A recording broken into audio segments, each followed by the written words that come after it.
Hi, my name is Emil Adiels, and I will give a brief presentation on the paper The Construction of New Masonry Bridges inspired by Paul Séjourné by me and Professor Chris J from Chalmers University of Technology. Paul Séjourné was a French civil engineer, and he is known for his innovations in design and construction of masonry bridges that were built during the first half of the 20th century. And many of his bridges are still standing today. Séjourné's work may have been overshadowed by other well-known civil engineers active at the same time, such as Vierendeel and Maillard, pushing the design of bridges in materials that are considered more modern in steel and concrete. However, Séjourné wrote maybe one of the most extensive works, in 6 volumes, on masonry bridges and arches, and also an article on 50 years of progress in the art of designing and building large masonry arches in 1930. Séjourné writes some of the advantages of masonry compared to concrete in being able to predict crack patterns and the ease of repair. In concrete, it is difficult or impossible to predict cracks and repair it, he says.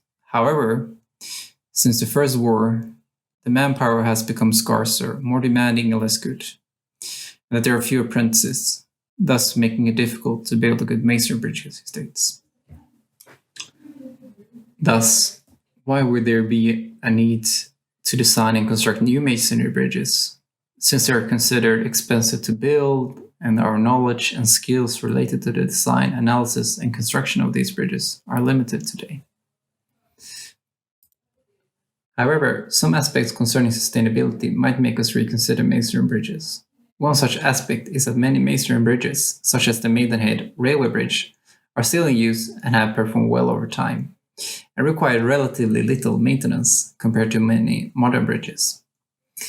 And if one looks inside, many of these bridges contains quite a lot of fill material between the arch and the spandrel walls. It can be of earth, soil, or stones. At least in Sweden, there is a debate regarding how to handle fill material generated during large infrastructure projects. Using it in the design and construction of new masonry bridges could be one option. The fill spreads the load from the road onto the arch, and the weight of the fill stabilizes the arch. So from this perspective, the more fill, the better. On the other hand, from the point of view of foundations, the less fill, the better.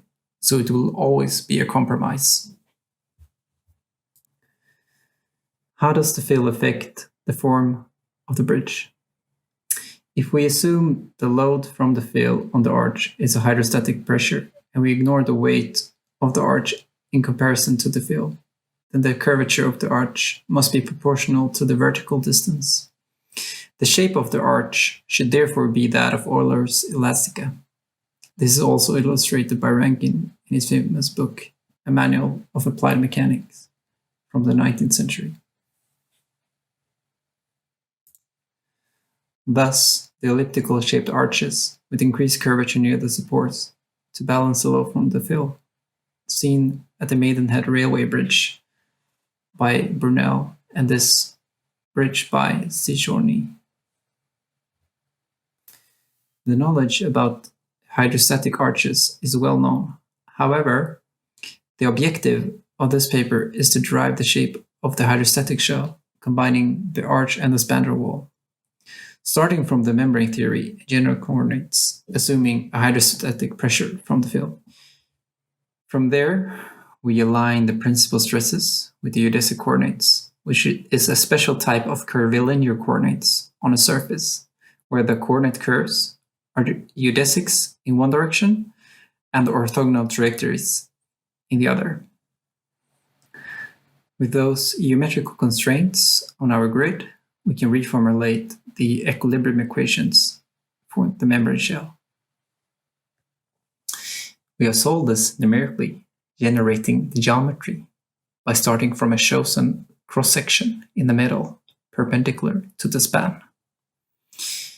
Then one can calculate the necessary normal curvature of the geodesics, which is in the direction of the span, that balance the load from the hydrostatic pressure.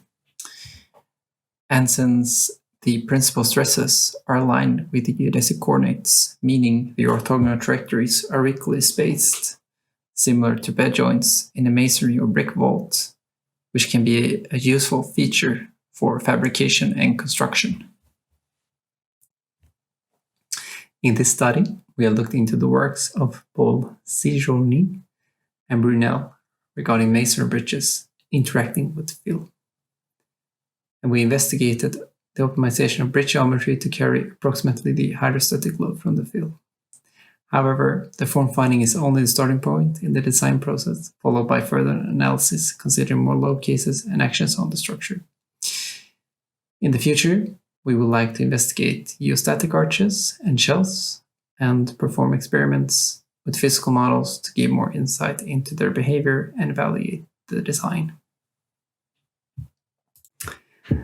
Many masonry bridges designed and built more than 100 years ago are still in service, carrying trains, cars, and people.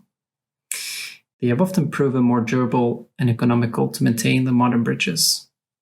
Those masonry bridges can be considered sustainable structures in this regard, and civil engineers of today and the future have the challenge of working with local resources to produce durable solutions. Hence, designing efficient structures utilizing soil or fill is one of the viable alternatives to contemporary practice for sustainable civil engineering for the future. With that said, perhaps we should now revisit Paul Séjourné's work to see if we can start building masonry bridges again. Thank you for listening.